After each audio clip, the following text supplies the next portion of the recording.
Tonight, an Adelaide man killed in a car rollover in the state's mid-north as investigators try to determine what caused the fatal crash.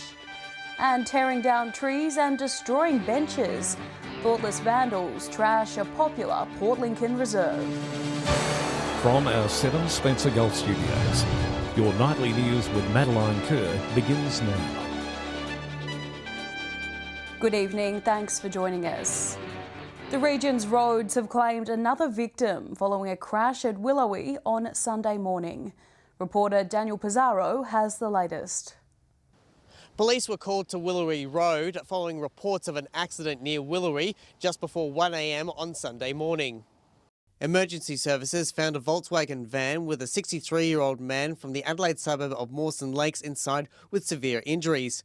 Rescuers managed to pull the man out of the wreckage before rushing him to Orroroo Hospital, where he sadly passed away.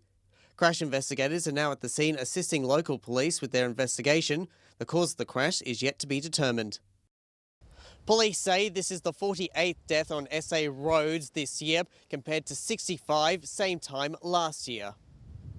One of Port Lincoln's most well-kept reserves has been vandalised after perpetrators cut down historical trees and destroyed benches.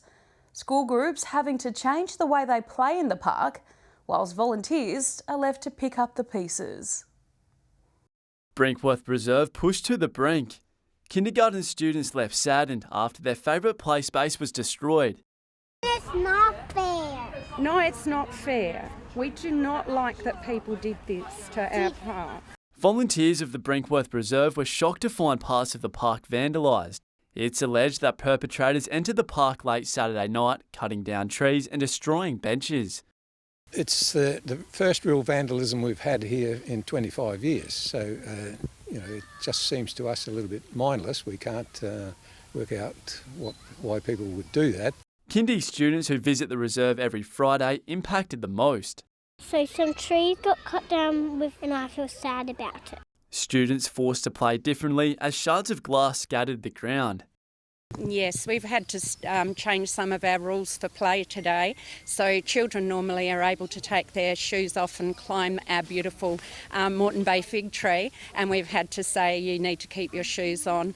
Fortunately, the vandals didn't drive over the newly planted seedlings behind me here. However, volunteers have since been busy cleaning up the damage. Then from here on, we'll have to look at perhaps some increased surveillance. The recreational park aims to grow, continuing to provide a safe space for the community.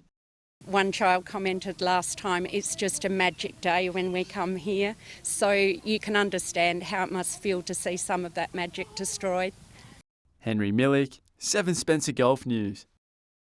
Broken Hill Fire and Rescue were called out to a car fire in the early hours of yesterday morning.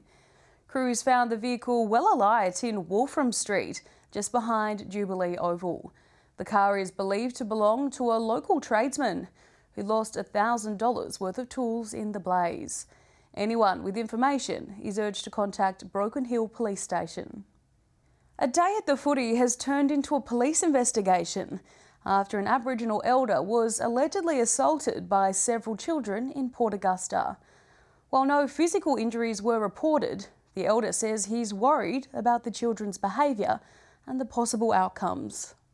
Devonport Indigenous elder Tiger Mackenzie was attending the footy on Saturday afternoon at Central Oval when several Aboriginal children began hitting him on the head unprovoked. I told them about 3 or 4 times not to do this. They kept running past, kicking the ball at me. Then they get more gamer. Then they come and slap me around the ear roll and back of the head. Mr Mackenzie was uninjured but shaken by what happened and is concerned about the kids' behaviour. Things are happening now. These kids are allowed to run around and do this. 10, 15 years' time, they're going to be locked up forever. And we don't want that, but I want these children and hopefully their parents held to account. Police were notified and proceeded to interview several witnesses, including Mr Mackenzie and the children involved, who are still at Central Oval. When approached for comment, Port Augusta Police said no charges have been laid at the present time.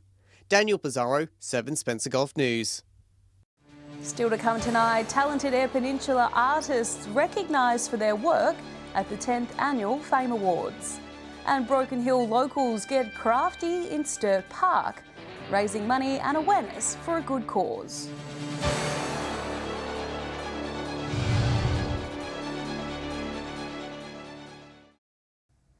Welcome back. It was a winter wonderland at the Nautilus Arts Centre in Port Lincoln on Friday night as the stars walked the blue carpet ahead of the annual Fame Awards. The night saw young talented filmmakers awarded for their works, along with some memorable musical performances. It was all glitz and glamour on the blue carpet, with entrants pulling out all the stops at this year's Fame Awards, letting everything go.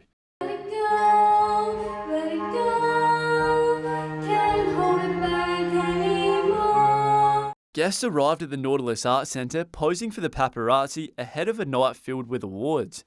Different age groups, so we've got the under 15 category, got the short film category, music video, and there's such an array in music video as well as short films. Port Lincoln celebrating its 10th year of the Fame Awards, seeing participants all dressed up in the Winter Wonderland theme.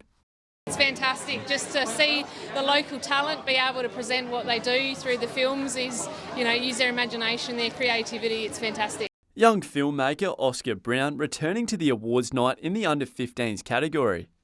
So this movie's about these two ninjas trying to save the world from a virus, and of course it just goes on. Some of the night's big winners included Trent Vine taking out the music video comp, and Joshy Willow, who won the People's Choice Award for his works Time Counts Differently.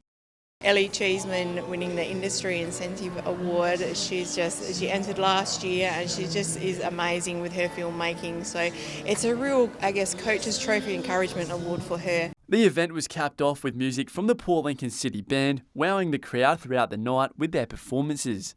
Henry Millick, 7 Spencer Golf News. A group of young people in Broken Hill celebrated Wear It Purple Day in Sturt Park over the weekend by doing some arts and crafts.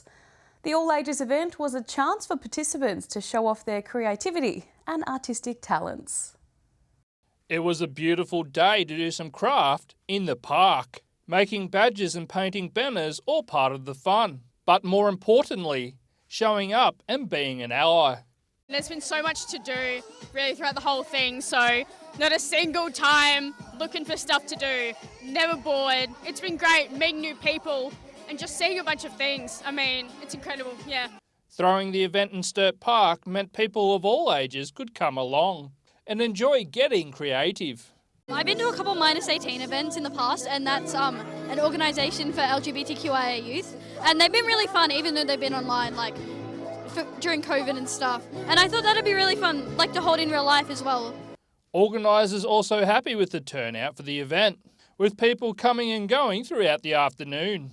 It's really insane to see it, to be honest. I personally didn't think I'd see this for another couple of years, really. If you're wondering how to be an ally, education is the key. I think number one would be being there for your queer friends, being there for your queer friends and family, and educating yourself as well, learning about queer culture and learning about its place in society. The group is hoping to put on another artistic event before the end of the year. Joshua Mercer, 7 Spencer Golf News. Stay with us after the break. Young Taekwondo students take the next step in their martial arts career in Port Pirie.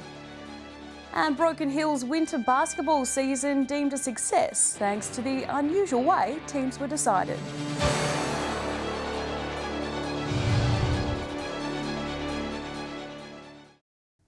Welcome back. The Taekwondo Club in Port Pirie has held its first grading since becoming a member of the International Taekwondo Federation. Students had the opportunity to demonstrate power techniques with board breaking. Plenty of goals and boards were smashed, with 10 students belting up. It went really, really well. Very, very pleased with everybody in the way they performed their new techniques. There was plenty of nervous energy, but that didn't stop the students from staying focused and remembering the patterns. I moved up from green belt to green belt blue tip, and it was really fun, but I was also a little bit nervous. Chief Instructor Louis Demus says since moving to the International Taekwondo Federation, it's significantly harder for students to pass the grading exam.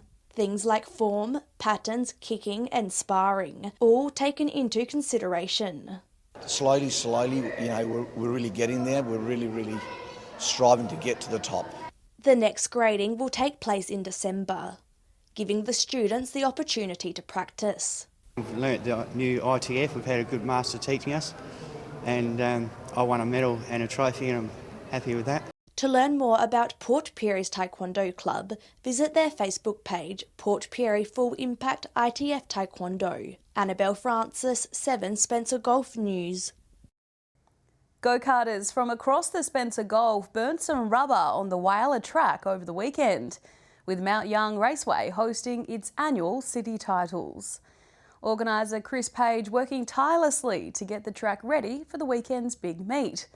And with perfect weather, karters and spectators alike watched on as each division kicked their engines into drive to try and take out the top spot. The Broken Hill Basketball Association has enjoyed a successful winter competition, which wrapped up over the weekend. The organisation hopes to continue into the future, especially with the same format used for this year's comp. Even though the season has ended, officials are happy with how the competition went and how much everyone enjoyed it. The wrap-up of the season, as you said, fantastic success. The turnout we had today, it was enormous, realistically speaking. We know there's a lot on, but the turnout was fantastic. It wasn't the same as it is in the regular season, with players being put into different teams based off a grading system, meaning they would be playing with new teammates. Initially, there was a little bit of uncertainty about it. A lot of people were like, I'm used to playing with my friends, that's sort of who I want to play with. But we found that after a few weeks, it was welcomed in with open arms, essentially. The new structure of the competition also worked in the referee's favour, saying they didn't cop any backchat from players or abuse from spectators. We had not had a single issue across the entire season with anyone chatting to refs, yelling stuff from the sidelines. Everyone's been more than happy with it from the refereeing side of things. Even those who have given the refs grief in the past were much better in the new style of competition. Taken out of the situation where they're in a specific team and being put into a team with complete strangers, so to speak, and a different coach, a lot of them are actually the most respectful this season, which is fantastic to see. The organisation is hoping to run the competition again next winter. Joshua Mercer, 7 Spencer Golf News. Stay with us after the break. Cellar Dwellers take on a top 3 team in the Spencer Golf League. But how did they fare? And we'll have the weather details with Alex Sykes.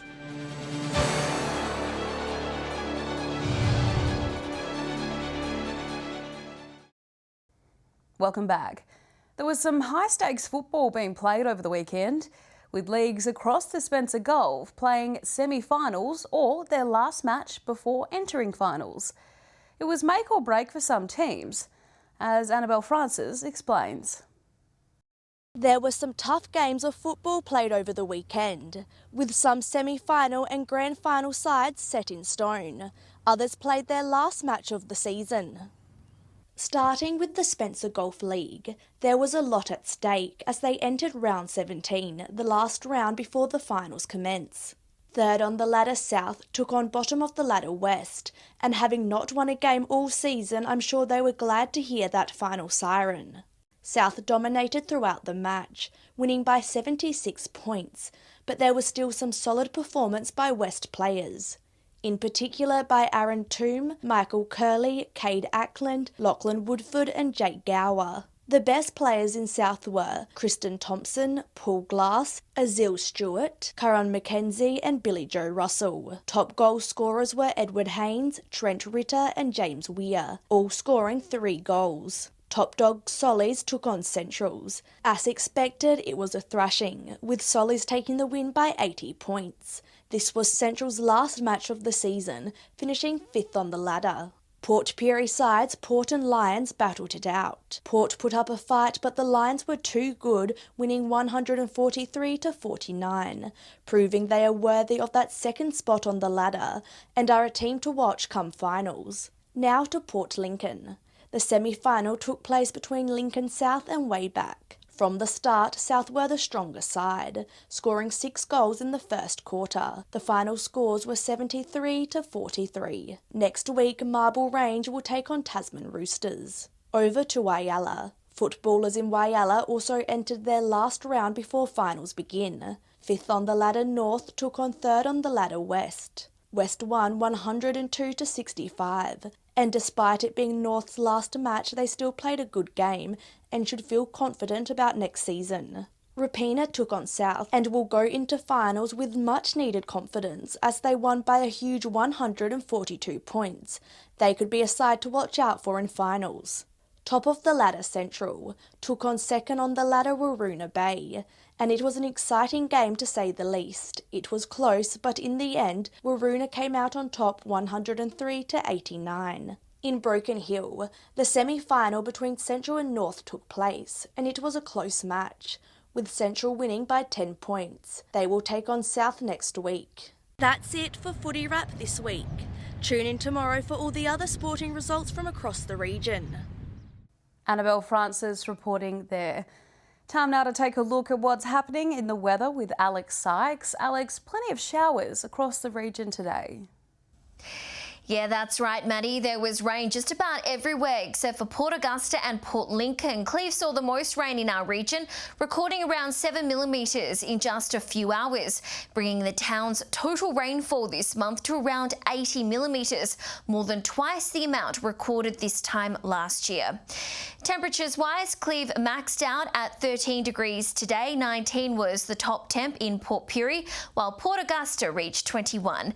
Looking more broadly at today's weather map now, and the Bureau has issued a severe thunderstorm warning for damaging winds and large hailstones for parts of far west New South Wales. Temperature-wise, Broken Hill reached a warm top of 26 degrees today. Elsewhere, 20 in Whyalla, 15 in Port Lincoln and Adelaide, just 13 in Kadina. Taking a look at the satellite image now, a low-pressure system and cold front over the southeast will move to the east overnight. A high-pressure system will develop to the south of the Bight on Thursday, moving slowly eastwards to be just west of Tasmania by Sunday night.